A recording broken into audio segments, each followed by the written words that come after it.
Hello and welcome to Simple Scotch Reviews. Today we have another Glen Moray. There have been several Glen Moray whiskeys that I've reviewed on the channel. I've also reviewed another Glen Moray Portwood finish. However, this is a much different Portwood finish Glen Moray, and I thought about also making a comparison video, but I don't think that's all that productive, as they're wildly different whiskeys and you shouldn't be expecting the same thing from a very budget end bottle and this one here. So here we have Glen Moray 25, the Portwood edition. It was distilled in 1988. It's bottled at 43% ABV, and it is single malt Scotch. This is a fantastic whiskey. I'm going to start with that before I get into the review. It's one of those where you can just keep having it and keep finding more things in it. On the nose, it's a very strong aroma. Tons of fruit. I get a lot of fruity desserts with this one, like peach cobbler, apple crisp, other candied fruits. Also a lot of the baking spice and your Christmas spices, your cinnamon, allspice, nutmeg, all those.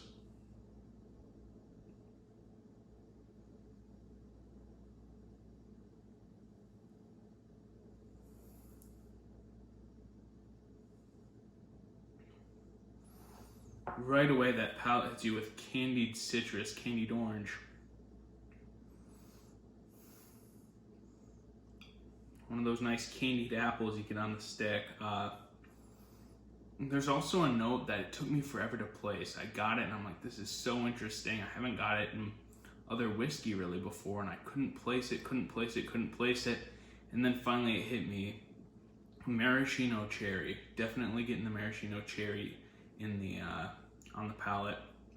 But right away it hits you with that citrus, which is a bit of a surprise. I mean, based on the strong aromas, I definitely knew it was going to have a lot of flavor, or thought, I should say, not always the case.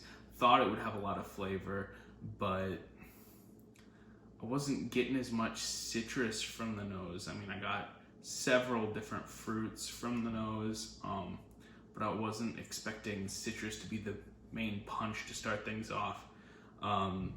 There's also that candied apple note in there, so it's not just citrus, it's a nice bouquet of different fruits.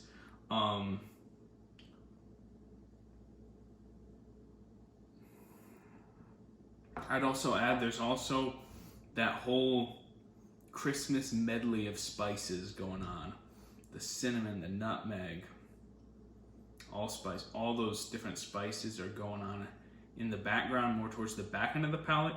And then you get into the finish, and this whiskey has a very, very long lingering finish, which is awesome because it tastes so good, but also it's what you hope for, and I should say expect too, but you hope for when you get a 25-year-old whiskey like this. You hope it's going to linger and have that level of enjoyment.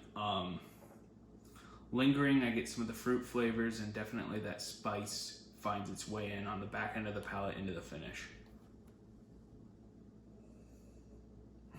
It's just a fantastic whiskey. Obviously, with both the presentation and the price, it's a special occasion whiskey. I guess if it was super cheap and came in this box, it may be your everyday whiskey, but considering the price, I know the price varies widely, so I'm not going to get into actual numbers. I've seen it going for over double what I ended up paying for this. So prices are all over the place. I think average price, I just want to say, is about $280 US dollars.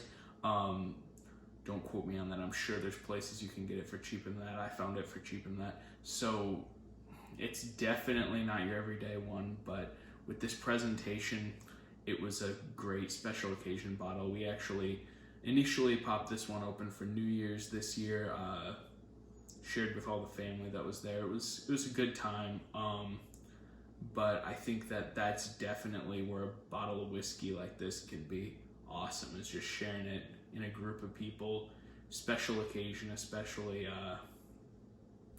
getting to see some family we hadn't seen for a while with COVID, you know, all that stuff. Just special occasion, special bottle of whiskey. It's a good time. Back to this whiskey though, specifically in the review, definitely fits that must-try bill. Trying to find some. I hadn't seen it before I got this bottle. I hadn't seen it around my area really, so it might be harder to track down.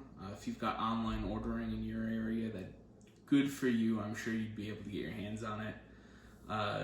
It's definitely an awesome whiskey, and I would thoroughly recommend you have it and try it whenever you get the opportunity.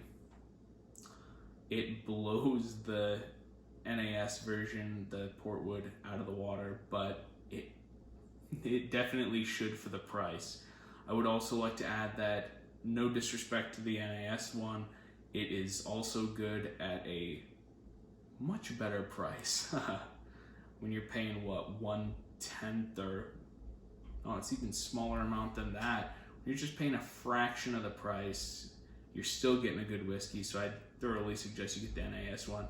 Even if this isn't in the budget or something you want to get, or you don't want to spend that much on a bottle of whiskey, I would thoroughly recommend everyone try that Portwood one, because that one is so cheap that if you don't like it, it's not the end of the world.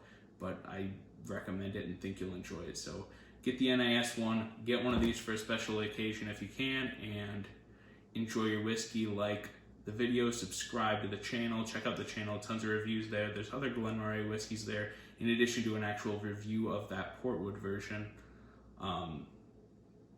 But there's Irish whiskey, all sorts of stuff on the channel. More reviews coming, and subscribe to get notified.